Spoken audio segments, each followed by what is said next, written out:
රාජ්‍ය ව්‍යවස්ථායන් ප්‍රතිව්‍යුහගතකරණය අද වන විට තීරණාත්මක මාතෘකාවක් වී තිබෙනවා.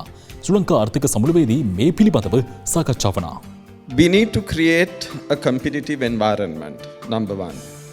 Now, for example, if we take some of these state-owned enterprises, they also play a regulatory function. Right? An example is the Sri Lanka Ports Authority. It's a regulator. It also has commercial operations.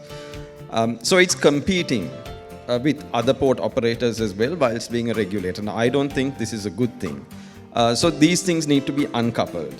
That would be one example. Because you're also a state-owned enterprise, there are other benefits that may accrue to you. Example, Sri Lanka Insurance Corporation.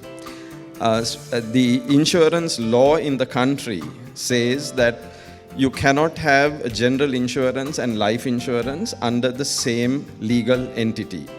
Nevertheless, SLIC has got an exemption. Again, not very good when it comes to a competitive environment. So these things need to be unraveled as well.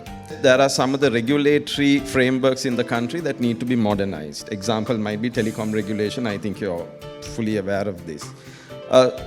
So in terms of creating a competitive environment, these are some of the things that need to be done. Secondly, we also need, in a sense, to unshackle the SOEs, to allow them to function as competitive, efficient organizations. So again, let me give you a few pointers on this.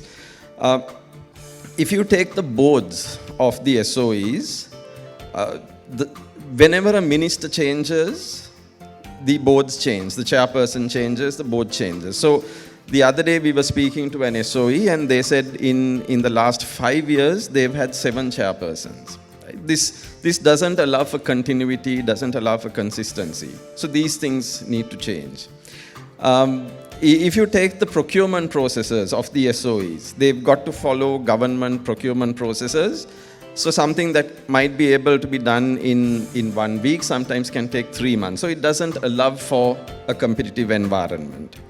Then there are multiple points of instructions for these SOEs. So you have a line ministry, you have the finance ministry, you could have the president's office, you could have COPE.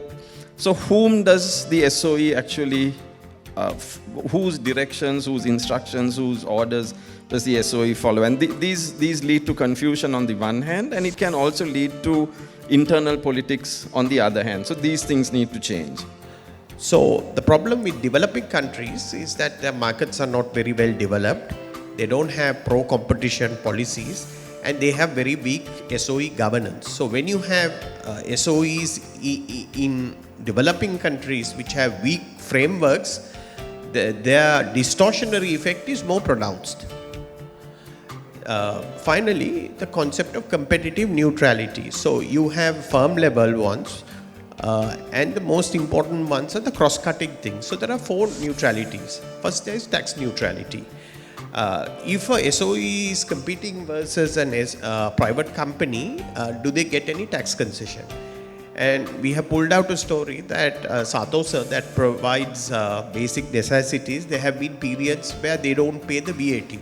So the prices are marked with VAT, but that is not paid back to the government because it's offsetting some other subsidy that they have to give.